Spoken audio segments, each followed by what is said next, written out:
Thank you very much, Ndaba.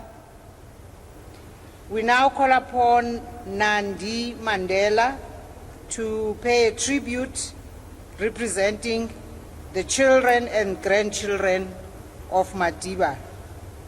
Nandi is the granddaughter of Nelson Mandela. Her father was Tembe, who died in the car crash in 1969, which Mandela was not allowed to go to the funeral. The Honorable President Jacob Zuma, the royalty present here today, heads of state and diplomatic corps, religious leaders, distinguished guests, program director, ladies and gentlemen. I stand here today and I am humbled to be the one representing all of Tatomkhulu's children, grandchildren and great-grandchildren. Tatomkhulu means grandfather. And like all South Africans, and many people around the world, we are proud of his achievements and we want to make him proud. Tatomkhulu was a true leader who led by example. He was a true servant of the people. His mission in life was to make the lives of the underprivileged better. Like everyone who has been touched by Tatomkhulu, we have learned some valuable lessons from him, and I would like to share some of those lessons. He truly cared for his family and children. He shared what we had as best as possible with all those that he loved. He provided for his family, which included members of his extended family. He took it upon himself to make sure that all of them had a good education. For many years in Qunu, during his presidency, and after he stepped down, he made sure that the children of Qunu had a beautiful Christmas. They came in thousands to his home, and he made sure each one of those children received a gift and a meal. And the numbers grew, and it became almost impossible for him to cater from his own pocket. Businesses around Umtata and the Eastern Cape contributed food and gifts. His own gesture of kindness made all those around him want to also do good. That's the lesson he has taught us. We also want to do good because we have seen him leading by example and doing good. He commanded respect. When Chris Hani was assassinated in April of 1993, the country was on a knife's edge and could have easily slid into a civil war. He pleaded with the country, black and white, to remain calm, and the people listened because they respected him.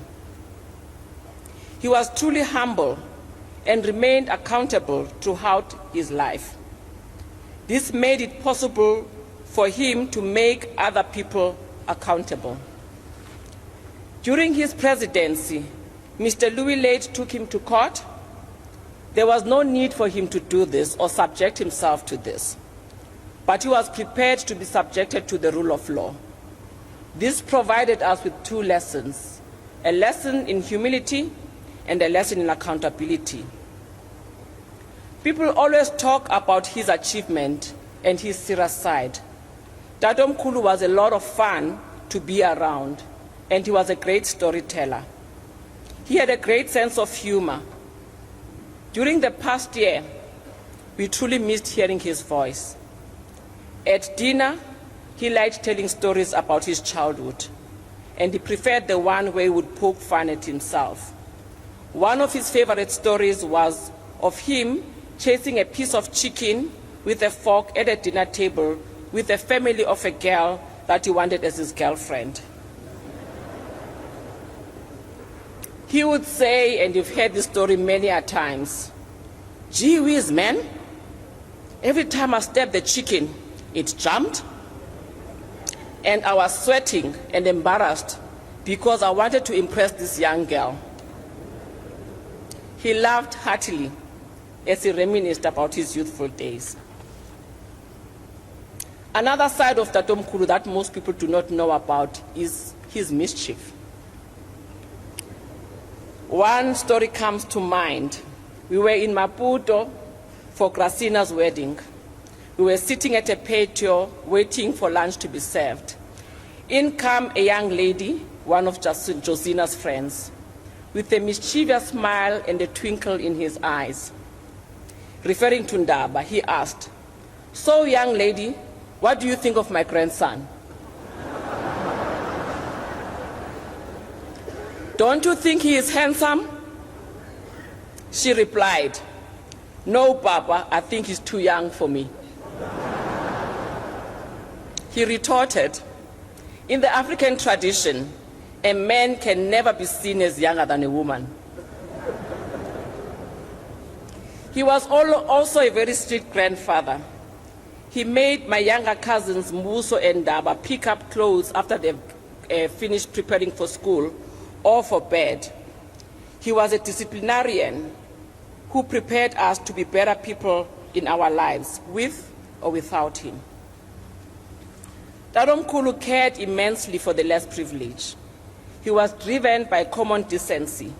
He set up the Children's Foundation so that his legacy of caring for the future of our country can continue. He encouraged captains of industry to build schools and clinics throughout rural areas of South Africa. He recognized, he embraced, he celebrated humanity in every single person that he encountered.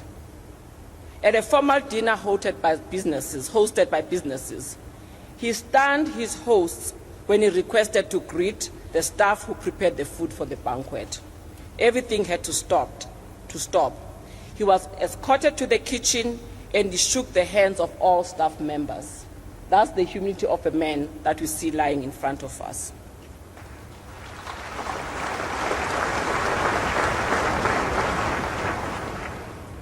One of the greatest lessons is the story of his own life, a story of resilience. Besides his political career, which does not need to be retold, here lies a world-renowned leader, a son of Africa, who grew up from these rolling hills and the rural areas of Umvezo and later Qunu. He went to school barefoot, and yet he rose to the highest office of the land. He became the President of South Africa and the greatest statesman in the world. This is a message he communicated all the time. It does not matter what your background is or your circumstances. It is within each of us to achieve anything we want in life.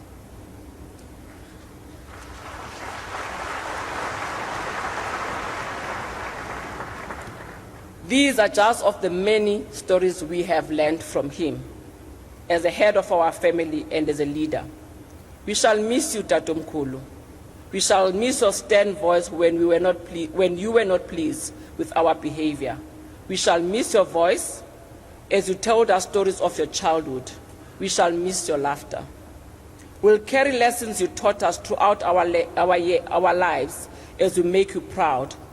As South Africans, we must stop pointing fingers, but rather we must live by example as you did and do something positive for South Africa.